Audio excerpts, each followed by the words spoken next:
Olá, eu sou Darlene Rodrigues, sou mestranda pelo PPGI da Universidade Federal do Maranhão, bolsista FAPEMA, e hoje eu irei apresentar a pesquisa intitulada Ocupação da Fazenda Terra Bela e a Grilagem de Terras na região de Buriticupu, a luta das mulheres lavradoras.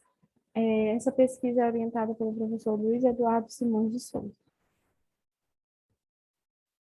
Alguns textos que embasaram essa pesquisa até o momento, né? O primeiro texto do Jacques Revel, de Microhistória e Macrohistória, que fala sobre a necessidade de reduzir a escala para entender a escala macro de uma maneira diferente, com percepção diferente, mas sem necessariamente reduzir a problemática.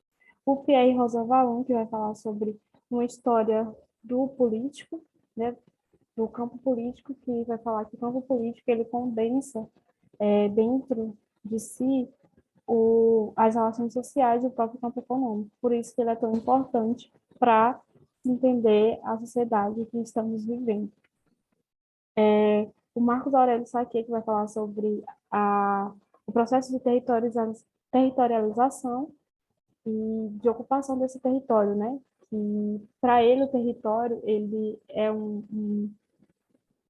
o território é uma materialidade, mas ele incorpora o imaterial e a ocupação do território ela pode ser cultural, econômica e também política. O Thompson, que vai falar sobre, na miséria da teoria, vai falar sobre as experiências. Então, nessa obra, a categoria experiência, nessa pesquisa, a categoria experiência é tida como fundamental, porque é através da experiência cotidiana dessas mulheres que vivenciaram esse processo de ocupação do território que a gente vai entender a realidade material e as condições sociais e o mundo do trabalho, o mundo doméstico, os costumes e as culturas dessas famílias camponesas, dessas mulheres. A Adriana Pistelli, que vai falar sobre como que a realidade ela pode ser percebida através da oralidade, mas uma realidade que, nesse caso, vai ser uma realidade codificada pelo gênero. No nosso caso, é um recorte dentro dessa categoria de gênero de história das mulheres. Sobre a região que eu estudo, Buriticupu se situa no oeste maranhense e, na época de implantação do projeto de colonização agrícola, é, era uma região de fronteira agrícola e sobre a região a gente tem essas quatro obras. Três são do mesmo autor, do Isaías Neres Aguiar, essa primeira, a terceira e a quarta, que é o memorialista da região. E essa segunda, que é um médico, o Antônio Rafael da Silva, que foi para a região no período de implantação do projeto. Essas obras, elas falam um pouco sobre a história de Buriticupu, a sua formação, o projeto de colonização e a luta pela terra. Mas são obras que as mulheres, elas quase não, a presença das mulheres quase não aparece, as suas memórias, elas são silenciadas, né? Não de uma maneira proposital, mas as narrativas femininas elas são silenciadas. E o projeto é para falar justamente sobre isso, né? Trazer à tona essas memórias femininas que foram silenciadas na narrativa histórica e na memória coletiva da região. Para falar um pouco sobre a ocupação da terra de Buriticupu, a gente tem esses três acontecimentos que são fundamentais para entender o processo de ocupação da terra em Buriticupu, né? Que é a edição da Lei de Terras em 1969, no governo de José Sarney, que legalizou, né, a grilagem de terras no Maranhão, que possibilitou a compra de grandes extensões de terras por grandes latifundiários e grileiros de todo o país e fora do país, e que vai ocasionar e que vai proporcionar um aumento significativo dos conflitos de terra no interior do Maranhão. A Lei Estadual de Criação da Comarca, Comarco, foi a empresa colonizadora, né, que foi responsável por implementar o projeto e assentar essas famílias e regularizar a compra de terra por esses grupos econômicos. A comarca também funcionou como uma espécie de intermediária, né, nesse processo de grilagem de terra. E a abertura da rodovia MA-74, hoje Federal BR-222, que abriu caminho para a grilagem, né, favorecendo o escoamento da mercadoria, que foi a madeira, a principal matéria-prima que saiu da região. Buriticupu se situava na região de fronteira agrícola, e uma região de fronteira agrícola é uma região em que as relações políticas e as relações sociais elas estão em expansão, elas estão em desenvolvimento sobre essa área que ou é insuficiente ocupada ou não ocupada. E aí, por ele se situar nessa fronteira agrícola amazônica, em Buriticupu foi uma região que teve um contato étnico de diferentes grupos étnicos, né? Teve contato com diferentes classes sociais e diferentes interesses econômicos. Então, uma das principais características de uma região de fronteira agrícola é essa expansão demográfica, mas também a expansão dessas relações e também a ideia de conflito, né? De conflito entre esses grupos étnicos, entre classes sociais e interesses econômicos. A grilagem de terra na região de Buriticupu e aos arredores foi uma grilagem muito intensa. Eu citei aqui algumas fazendas que foram vendidas ou entregues, né, pela Companhia Maranhão de Colonização para grupos econômicos de diferentes partes do país. Então, a gente percebe, por exemplo, que um grupo apenas comprou mais de 100 mil hectares de terra, enquanto que as famílias que foram para a região, as famílias lavradoras que foram para a região, com promessa do novo, com promessa de terra para plantar e trabalhar, elas tiveram direito a 25 hectares, né? O que é insuficiente para a sustentação dessas próprias famílias.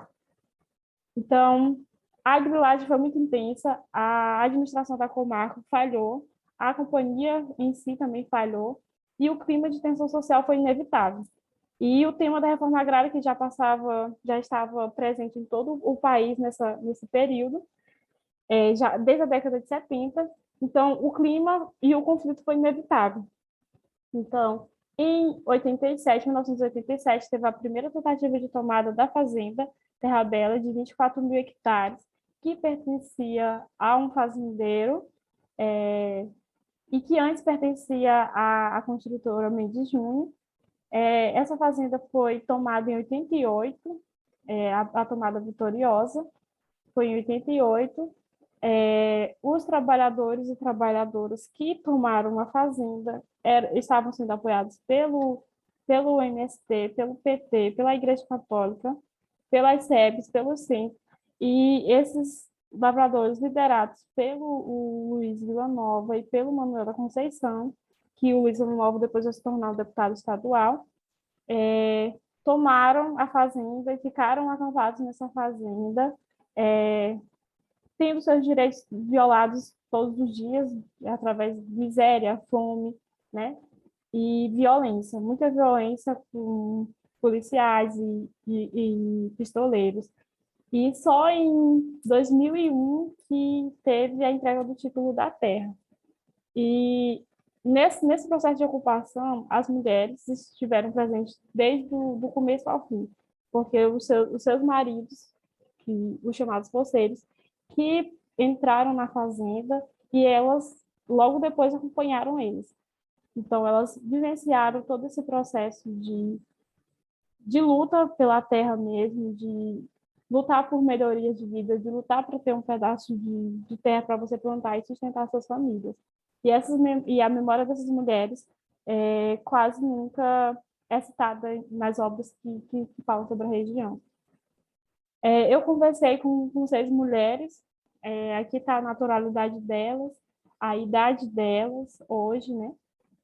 A idade que elas tinham quando chegaram na região, o estado civil delas, a profissão todas lavradoras, né? Exceto uma, que é pedagoga, e a religiosidade, são católicas, evangélicas, e o ano que chegou na região.